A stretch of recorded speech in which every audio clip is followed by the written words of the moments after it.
दांत वाली बहू। रंजना कभी ब्रश नहीं करती थी। उसे कितनी बार उसके माँ बाप ने डांटा, लेकिन उसका कोई असर उस पर होता ही नहीं था, जिस कारण से उसके दांत पीले पीले हो जाते हैं। शादी के बाद। अरे बहू, वैसे तो तुझ में कोई कमी नहीं है, पर तेरे दांत इतने पीले कैसे हैं बेटा? कैसे मतलब? कोई सर्जरी थोड़ी ना कराई है। वो तो क्या नाम, मैं ब्रश नहीं करती थी तो पीले हो गए। अब क्या करूं? आप कहें तो लाल करवा लूं या फिर काले? यार ये क्या है, क्यों माँ से लड़ रही हो? लड़ रही हूँ? अरे मैं लड़ रही हूँ या ये बोल रही है कि दांत पीले हैं, पीले। अरे तपस्या थोड़ी ना की है इन्हें पीले करने के लिए। बकायदा ब्रश नहीं किया है 20 साल तक, तब जाकर। छी, कैसी बात कर रही हो? ये उस वक्त तो पीले नहीं थे जब हम लोग तुम्हें देखने आए थे। अरे तब साफ करवा लिया होगा डेंटिस्ट के पास जाकर। अब देखो कैसे पीले पीले लग रहे हैं। रंजना सास की तरफ गुस्से से देखती है। फिर शुरू हो गई पीले पीले पीले। अरे पीले तो तब भी थे जब मेरे हाथ का रसगुल्ला उड़ा उड़ा कर खा रही थी और बोल रही थी, लड़की नहीं गुणों का खजाना दे रहे भाई साहब। अब वो लोग करते भी तो क्या करते, पीले दांत वाली बहू पल्ले पड़ी थी तो झेलना तो था ही। एक दिन कीर्तन में रंजना गाना गा रही थी। अरे कमला बहन, माँ का द्वार आया तो सब शुद्ध होकर आते हैं, फिर अपनी बहू को ब्रश भी नहीं कराती तुम। दूर से पीले पीले दांत भक्ति में बाधा उत्पन्न कर रहे हैं। और कोई 2 साल की बच्ची थोड़ी ना लेकर आई हूँ मैं बहू बनाकर। अच्छी खासी लड़की है, अरे कैसे करवाऊं ब्रश? ये तो उसे खुद करना चाहिए ना। अब माँ बाप तो इसके जैसे तैसे निपटा दिए, ये नहीं सोचा कि सास कैसे संभालेगी। सास बहू को लेकर घर आ जाती है, लेकिन सोच लेती है कि अब इसे लेकर कहीं नहीं जाएगी। अगले रोज बहू कहती है, अरे क्या हो गया, मंदिर नहीं जाना क्या? कीर्तन का वक्त हो रहा है। मेरी मधुर वाणी से कान्हा जी जागते हैं और सोते हैं। आप तो जानती है ना उनकी भक्ति में कितना मन लगता है मेरा। वो क्या है ना, तबीयत ठीक नहीं लग रही है मेरी, आराम करूंगी मैं। तबीयत ठीक नहीं लग रही? अभी तो मिथुन के गाने पर नाच रही थी आप, और आप बोल रही है कि तबीयत ठीक नहीं लग रही। अरे भक्ति में मन लगा लो सासू माँ, ऊपर जाना है, क्या मुंह दिखाओगी आप? हाँ?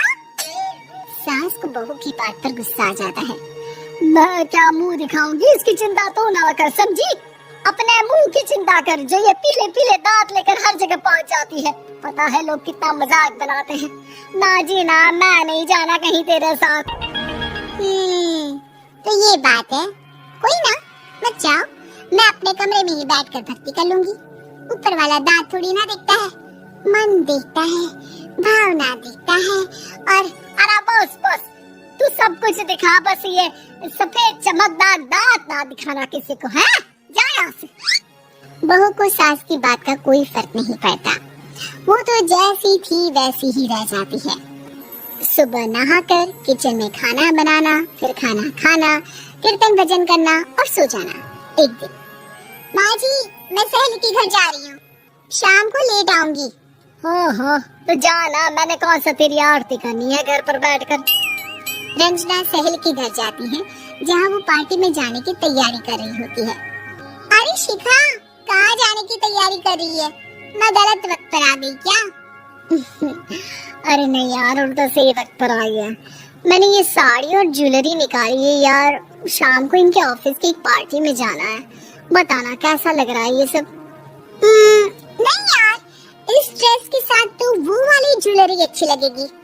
हाँ, सही बोल रही है, मैंने ध्यान ही नहीं दिया। वैसे तो हमेशा से मस्त फैशन सेंस रखती है, तो बड़ा जाती होगी ना पति के साथ पार्टी में। रंजना कुछ नहीं बोलती, बस सोचती है कि यार काश ये बात सही हो जाती, पर मैं क्यों नहीं जाती पार्टी में? क्या इन लोगों की कोई पार्टी होती नहीं होगी? रंजना घर आती है और रात में पति से सवाल करती है, एक बात बताइए, आप मुझे किसी पार्टी में क्यों नहीं ले जाते? क्या आपके यहाँ ऑफिस में पार्टी नहीं होती? पति बेचारा क्या कहता कि दांत पीले हैं तुम्हारे इसलिए। अरे कोई पार्टी होती नहीं हम लोगों के ऑफिस में, तो कहाँ से लेकर जाऊं? और मार्केट, मॉल, कहीं वीकेंड घूमना, कहीं तो अरे यार सारे हफ्ते में एक छुट्टी मिलती है, तो सोचता हूँ कि आराम ही कर लूं। क्यों? रंजना मन मार के रह जाती है। पहले कभी सास के साथ मंदिर जाया करती थी, लेकिन वो भी सास ने ले जाना बंद कर दिया। घर बैठी बैठी रंजना बोर हो जाती है। तभी उसे आइडिया आता है और वो बाइक के जाने का सोचती है। सासू माँ, 2 दिनों के लिए मम्मी के घर जा रही हूँ। अच्छा ठीक है, आराम से जा। और हाँ, माँ से कुछ अच्छी आदत सीख कर आना कि कैसे शरीर के हर भाग की तरह दांतों की सफाई भी जरूरी होती है, समझी? शुरू हो गई ना आप? वो लोग आपकी तरह नहीं है कि छोटी छोटी बात का बतंगड़ बना दे। उन लोगों के लिए मैं मायने रखती हूँ, ना कि मेरे पीले पीले दांत। रंजना माँ को बिना बताए उन लोगों को सरप्राइज देती है, लेकिन जैसे ही वो दरवाजे पर पहुँचती है, अंदर देखती है कि घर वाले कहीं जा रहे होते हैं। अब माँ, काश रंजना दीदी के दांतों वाली प्रॉब्लम नहीं होती, तो वो भी हम लोगों के साथ चलती ना बुआ जी की बेटी की शादी में। हाँ बेटा, लेकिन अब उसे कौन समझाए कि उसको उसके पीले दांत नहीं दिखते, लेकिन उसके आसपास के लोगों को कितना एम्बैरेसिंग फील कराते हैं। मुझे तो कितनी बार उसके स्कूल की टीचर ने शिकायत की कि उसके साथ कोई लड़की बैठना भी नहीं चाहती, और ना ही कॉलेज में कोई उससे बात करना चाहता था। लेकिन पता नहीं क्यों उसे ये बात समझ में नहीं आती। कोई कमी नहीं है उस लड़की में, बस यही के दांत पीले हैं। वो तो भला हो जीजाजी और उनकी माँ का, जो दीदी को जैसी है वैसे ही रखा हुआ है। रंजना को अपने घर वालों की बात सुनकर बहुत दुख होता है। वो सोचती है कि वो क्या करे, लेकिन फिर वो सीधा डेंटिस्ट के पास जाती है, अपने दांत चमकाती है और कसम खाती है कि वो रोज ब्रश करेगी। और क्या हो गया? तुम तो 2 दिनों के लिए गई थी ना, पर कोई ना, अच्छा है, चलो आ गई तो। रंजना सास के सामने आकर खड़ी हो जाती है और पूरी स्माइल करती है, उसके चमकदार दांतों को दिखाती हुई। चले मंदिर। माँ, मुझे माफ कर दीजिए, मैंने आप लोगों को बहुत एम्बैरेसिंग फील करवाया। मैं आज से रोज ब्रश करूंगी।